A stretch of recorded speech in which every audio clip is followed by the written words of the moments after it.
Les garçons n'allaient pas dans la forêt que l'après-midi. En général, ils se levaient plus tard, mais pour le coup, ils allaient profiter de leur matinée pour se consacrer à des plans pour la cabane. Lucas, étant plutôt bon dessinateur, faisait les plans. Mathis estimait le matériel dont il y aurait besoin, et Antonin proposait des idées de construction et de comment cela pourrait se faire. Antonin proposait des idées pour le long terme, du style construire un abri à bois pour le stocker et ne pas tomber à court. Les deux frères trouvaient l'idée plutôt bonne. Pour les plans de la cabane, les frères voyaient ça ensemble. En effet, Mathis étant un mordu de cabane, il donnait les instructions à son frère, qui lui dessinait tout ce qu'on lui demandait. Antonin, tu es mien désormais. Antonin, qui eut un sursaut plutôt violent, s'exclama. Bordel, c'est quoi ça? De quoi De tu quoi tu parles, parles mec? Mais la voix, vous l'avez pas entendue? Hein? Mais quelle voix? T'es sûr que c'est pas la fatigue, gros? Tu peux encore aller te reposer avant que l'on parte, si tu sais. Non, j'en suis sûr, il y a une putain de voix. Les deux frères marmonnaient doucement pour ne pas que leur ami entende.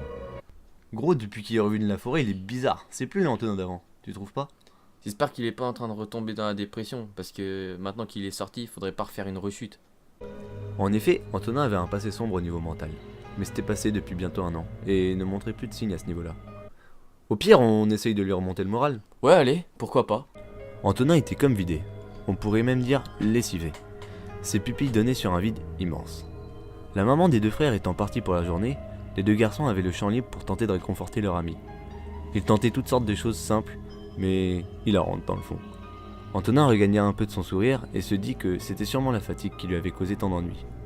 Les garçons passèrent à table. En effet, la mère des deux garçons leur avait préparé un repas simple mais efficace. Steak haché, pâtes. Lors du repas, il régnait une atmosphère plutôt heureuse. Les trois garçons rigolaient bien ensemble et projetaient déjà ce qu'ils allaient faire l'après-midi dans la cabane. Les trois garçons préparaient le matériel quand soudain... Les gars, où est-ce qu'elle est la scie? Lucas, t'as la scie? Non. Bah où est-ce qu'elle est alors? On l'aurait quand même pas oublié sur le camp. Bah tu sais, hier soir, vu les états d'esprit, on n'était pas trop attentionnés là-dessus. Ah non, je suis sûr de l'avoir pris sur le camp. Bah si tu l'avais prise, elle serait là en fait, espèce de mongole. Mais ferme-la, toi, je sais encore ce que je dis. On a juste du mal fouiller. Les trois garçons partirent pour une longue session de fouilles pour arriver au résultat, que la scie n'était pas là.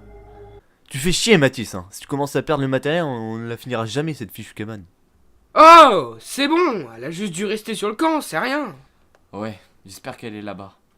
Après cette scène d'une étrangeté assez concordante avec les histoires de la veille, les trois compères se mirent en route pour la forêt. Comme d'habitude, sur le chemin, les garçons discutaient et écoutaient de la musique. En arrivant au bois, Antonin fut pris d'un mal de tête super violent. Il voyait trouble et discernait pendant l'espace d'un instant une forme dans la forêt. Il se dit sur le moment que c'est ce fichu mal de crâne qui l'avait fait halluciner. Wow, ça va, mec? 2 secondes, c'est juste migraine, je pense que ça va passer. Putain, sortez de ma tête! Les deux frères, ne comprenant pas la situation, commençaient à ressentir des frissons. Antonin, si ça va pas, on peut appeler notre mère, hein. Elle peut t'emmener chez le médecin, vraiment, t'es tout blanc gros, hein. Même bleu. Non, c'est bon, c'est juste la fatigue.